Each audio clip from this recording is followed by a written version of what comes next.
如果所有的合同选项都完成，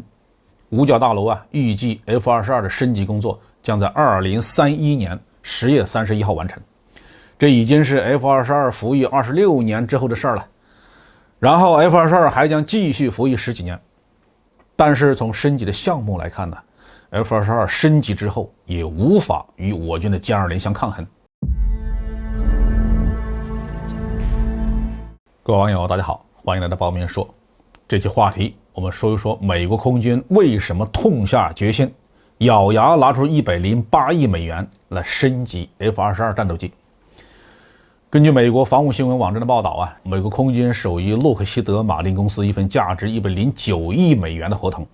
用于对现存的大概是180架 F-22猛禽战斗机进行现代化的升级改造，平均每架的升级费用高达6000万美元。升级的主要目标是 F-22的航电系统。F-22是世界上第一款量产的第4代战斗机，它拥有超机动、超音速巡航、隐身和超视距打击能力，简称为 4S 技术优势。从2005年起开始服役，在服役之初可以说是打遍天下无敌手。但是他在服役之后已经有16年没有经过重大的升级，经过了几次基线升级呢，主要是软件。航电系统的硬件平台已经显得落后，面对近些年来服役的 F-35战斗机以及中国的歼20战斗机， F-22已经深感廉颇老矣。它这一次的升级主要是在以下2个方面。第一个是 F-22战斗机装备的宝石柱航电平台已经老旧，它使用的 CPU 是军用级的英特尔486 CPU， 研制时候属于世界先进水平。但是最近20年是军用电子和半导体技术迅猛发展的20年，宝石柱这个平台早已过时。现在这套平台呢，主要有2个方面的限制。硬件方面，如果有损坏的话，现在已经很难找到20年前的电子元器件了，无法进行替换。那软件方面呢， F-22的软件是用 ADA 语言写成的，这是一种史前时代的计算机语言，现在已经找不着懂 ADA 语言的研发工程师了。因此如果 F-22要集成新的武器系统，连软件都很难找到人来写代码，这是 F-22继续服役下去的一个重大的制约因素。因此 F-22需要更换成类似 F-35战斗机的宝石台那样的新型航电系统，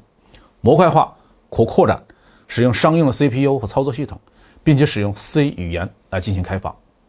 由于要用 C 语言重新编写全部的飞控软件，开发工作费时费力，这就是升级费用如此昂贵的原因之一。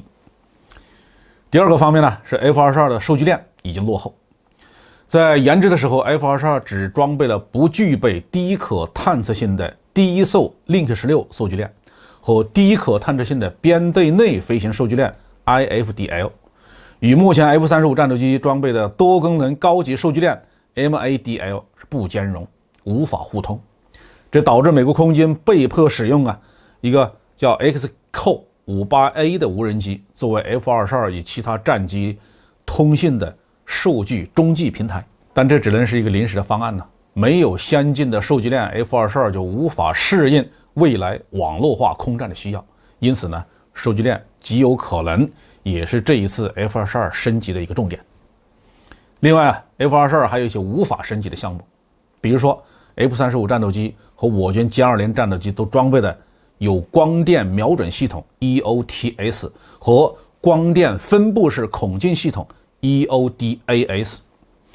这个 EODAS 能够让 F-35和歼20在雷达不开机的时候，依靠目标的红外特征，在最远100多公里外就能够发现和跟踪目标，并引导空对空导弹作战。那么这对于没有这些系统的 F-22战斗机来说，是 F-22的一个巨大的劣势。但是 F-22战斗机的机身上已经没有空间来安装这些系统了。再比如 F-22战斗机的航程太短，